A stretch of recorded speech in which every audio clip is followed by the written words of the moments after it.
un événement. Nous sommes le mercredi 14 juin et l'événement du jour est la célébration de la journée mondiale du donneur de sang.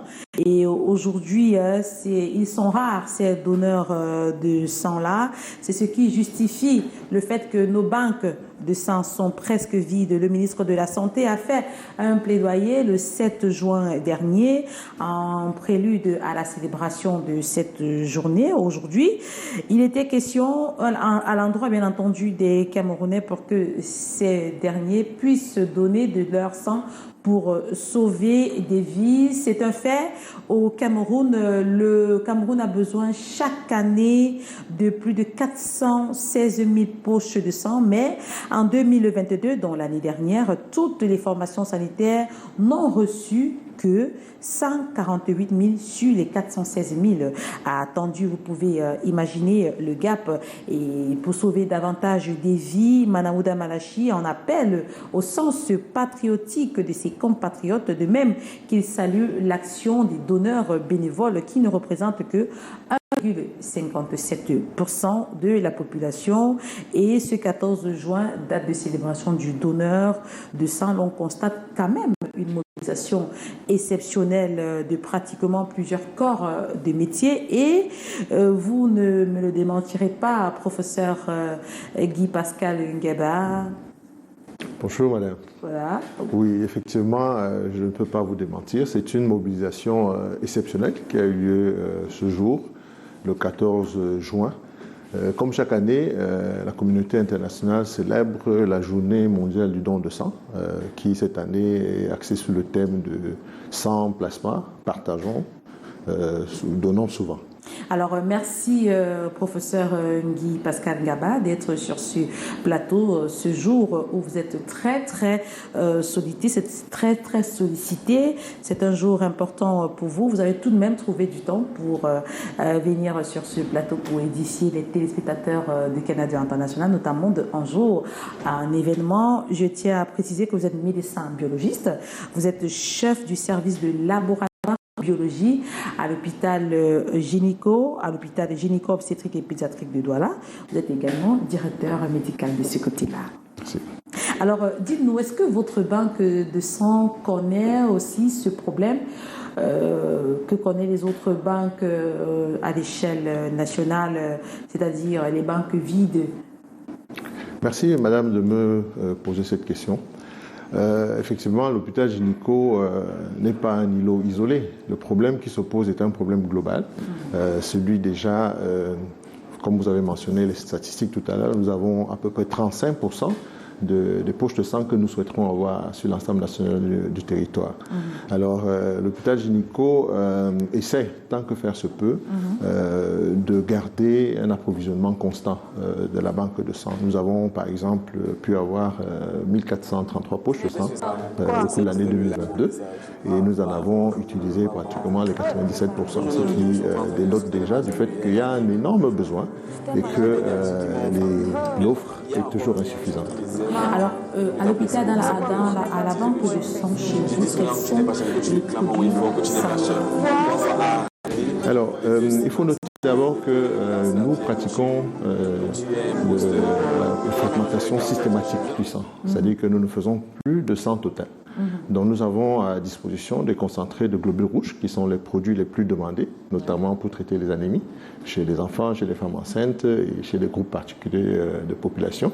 Les fragments des globules rouges. Oui, c'est-à-dire que le sang, normalement, c'est 3 composantes. Il y a les globules rouges, il y a le plasma, qui contient les éléments pour la coagulation, et il y a les plaquettes, dont nous séparons systématiquement. Mais les plus utilisés, ce sont les concentrés de globules rouges, suivis du plasma frais congelé, et puis des plaquettes. Alors, pour obtenir une poche de sang chez vous, parlez-nous du processus. Ça se passe comment? Alors, nous avons un processus double. D'abord, la banque de sang est premièrement là pour les besoins internes de l'hôpital. Vous savez, c'est un hôpital gynéco-obstétrique et pédiatrique qui prend en charge la santé de la mère et des enfants. Donc, les femmes avec des problèmes d'accouchement ont généralement besoin de sang, les enfants également. Donc, nous avons une demande interne. Mais également, nous sommes dans notre pays, dans la ville de Douala, nous avons également une forte demande externe. Donc le processus est simple. Vous avez vu le thème de cette journée concerne beaucoup la régularité du don, dont les donneurs bénévoles. Et comme vous avez constaté, il y a très peu de donneurs bénévoles. Donc ce que nous faisons, c'est que normalement, une poche de sang qui sort, nous demandons 2 donneurs, ce qui nous assure d'en avoir toujours. C'est-à-dire que le donneur, le receveur qui vient chercher le sang, il va prendre la poche de sang, mais il faut s'assurer que ceux qui viendront après vont également trouver le sang lorsqu'ils vont arriver. Donc c'est un peu une forme de compensation. C'est une forme de compensation. Malheureusement, ça reste encore une partie importante de notre mode d'approvisionnement. Je voudrais bien, professeur Ngaba, que vous essayiez d'expliquer ce processus. Moi, qui est à l'hôpital interné, j'ai besoin de sang. Ouais. Est-ce qu'on se procure la poche de sang directement dans la banque de l'hôpital ou alors il va falloir que je fasse venir un donneur? Alors, ce qui se passe, c'est que les patients hospitalisés à l'hôpital gynéco-obstétrique et pédiatrique de Douala, le processus d'attribution d'une poche de sang se fait automatiquement. Ça veut dire le patient qui est couché, qui a besoin de sang, on lui donne le sang dès que ça a été prescrit. Voilà. Alors, les conditions qui sont les mêmes que les patients qui viennent de l'extérieur, ne sont pas appliqués directement aux patients. La première chose qu'on fait, qui est demandeur à l'instant hospitalisé, il est transfusé. Et après, on s'assure donc de recouvrer la poche et les frais inhérents à cette transfusion. Maintenant, le patient qui vient de l'extérieur, généralement, il vient avec un échantillon de sang pour pouvoir faire les tests de compatibilité. Et puis, il va nous apporter 2 donneurs et une somme de 24 000 francs. Voilà, c'est 24 000 francs chez vous. Alors, dans ces personnes qui demandent souvent 50 000, c'est un peu de l'arnaque. Oui, je peux vous dire avec beaucoup de certitude que sur l'ensemble du territoire national, toutes les structures habilitées à produire le sang, personne n'est au-delà de ce chiffre. C'est 24 000 francs. Et expliquez à nos téléspectateurs à quoi renvoient ces 24 000 francs. Alors, c'est 24 000. Parce qu'il faudrait bien savoir. Parce que beaucoup se posent souvent la question, et c'est même un peu l'un des freins au don de sang. Ils disent, mais je donne du sang. J'amène un donneur et je paye encore une somme d'argent. Voilà. Et parfois, ça va au-delà de 24 000. Voilà. Donc, c'est pour ça que ça s'appelle un don de sang. Parce que je vais commencer le processus au départ. Le donneur qui arrive et qui vous donne de son sang. Ce sang n'a pas de prix. Maintenant, le laboratoire ou la banque de sang qui reçoit ce donneur doit sécuriser ce sang. La sécurisation se fait, il faut des poches. Les poches sont multipliées à des poches simples qui ont un prix bas, il y a des poches doubles, il y a des poches triples, il y a des poches quadruples. Donc c'est des poches qui ont un coût déjà. Il y a maintenant le traitement du sang sur le plan microbiologique pour s'assurer qu'il n'y a pas de maladie transmissible par le sang. Donc ça, le traitement, VIH, hépatite B, hépatite C, syphilis. Il y a maintenant les tests immuno-hémologiques pour savoir quel est le groupe sanguin, est-ce qu'il y a maintenant le phénotype du malade, parce que nous phénotypons systématiquement les poches. Alors l'ensemble de tout ce processus-là va bien au-delà de 24 000. Si vous tarifiez, on est dans les 100 000 à peu près. Et nous demandons 24 000. Donc c'est une compensation tout simplement. Ce n'est pas une vente. Ça ne peut pas être une vente, parce que s'il faut vendre une poche de sang, nous sommes peut-être à des millions. Ça n'a pas de prix. Alors, quelle est la catégorie de donneurs que vous avez alors de ce côté-là? Est-ce que vous avez les donneurs bénévoles ou ce sont les donneurs de substitution ou les donneurs de famille?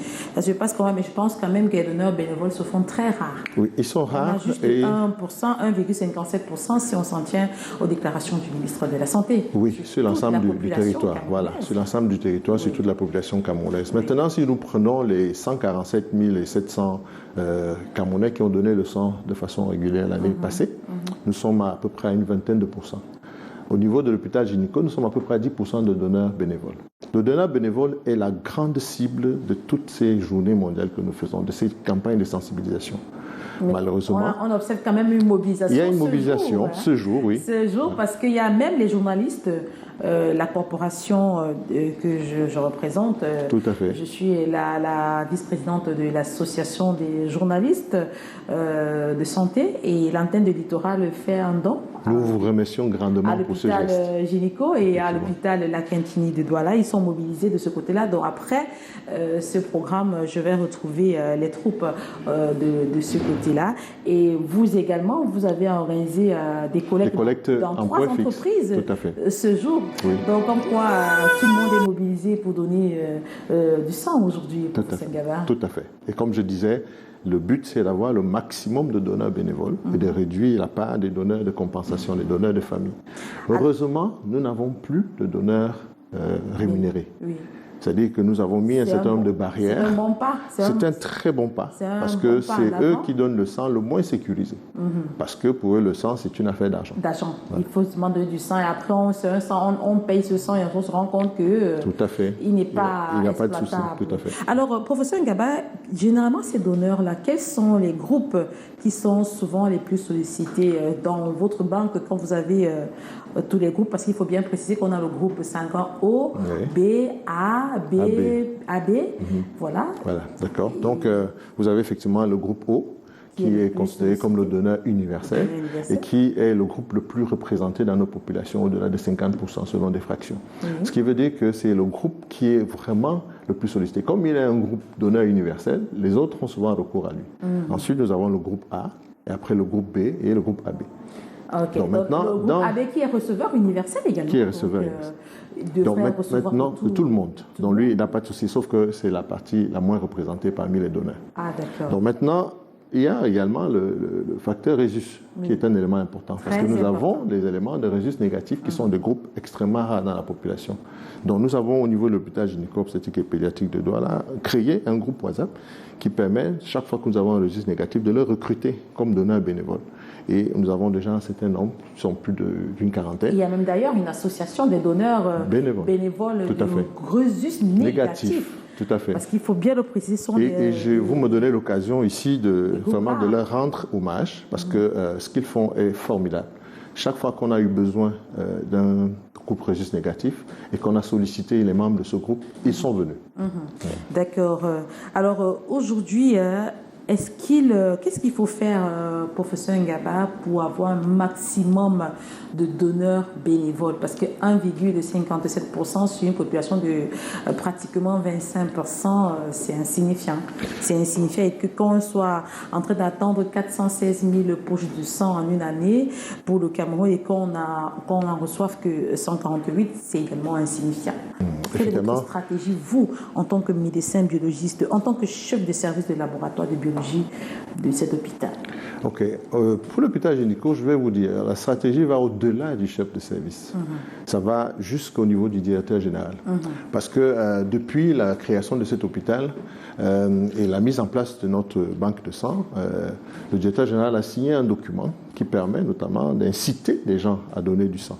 Ce document permet que tous ceux qui sont donneurs bénévoles, enregistrés chez nous ou ailleurs, quand ils arrivent à l'hôpital, ils ont un certain nombre d'avantages. Ces avantages vont, par exemple, lorsque un membre de leur famille a besoin de sang, ils ont la possibilité de recevoir 1 ou 2 poches gratuitement.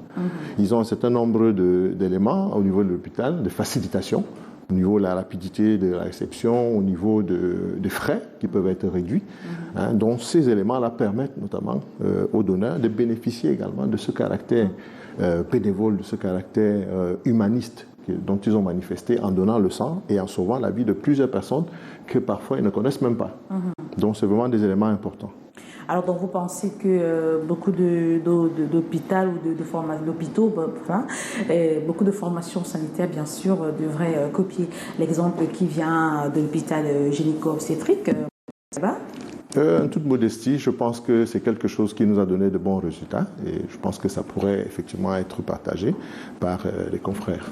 Alors parlons du thème de cette année, de thème 2023 qui est sans plasma. Déjà, pourquoi sans plasma?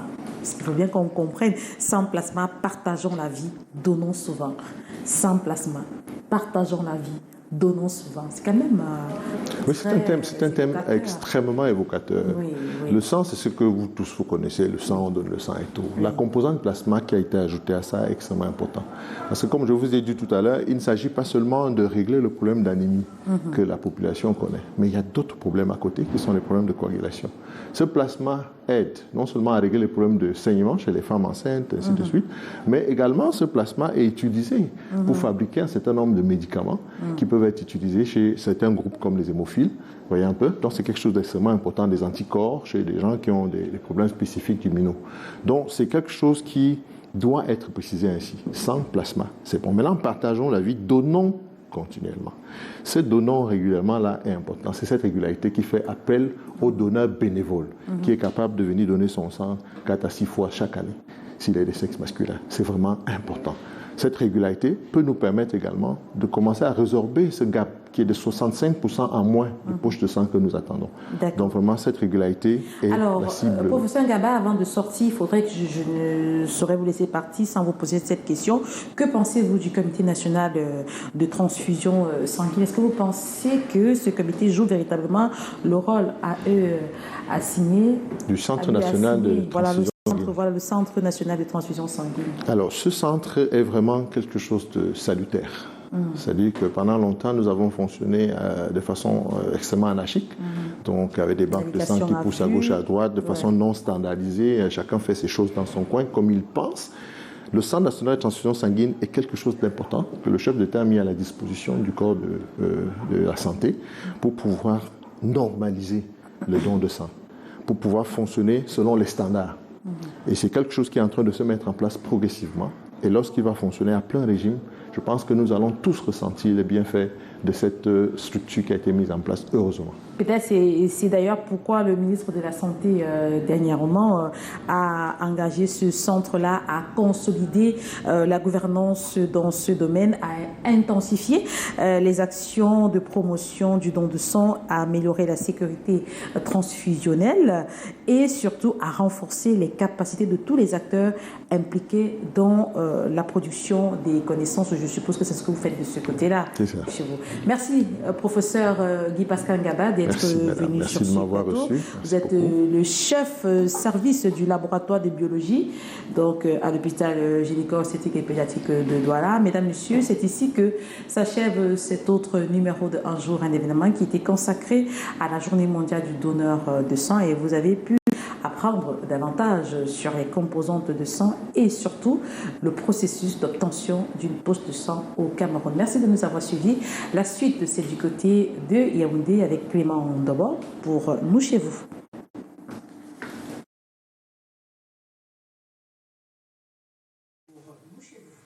Merci encore à Mireille Fleur Desfaux-Photo et merci pour ces belles informations en rapport avec la rubrique Un jour, un événement. À nous revoir très prochainement pour cette belle et magnifique rubrique du côté de Douala. Et nous sommes toujours à Yaoundé avec...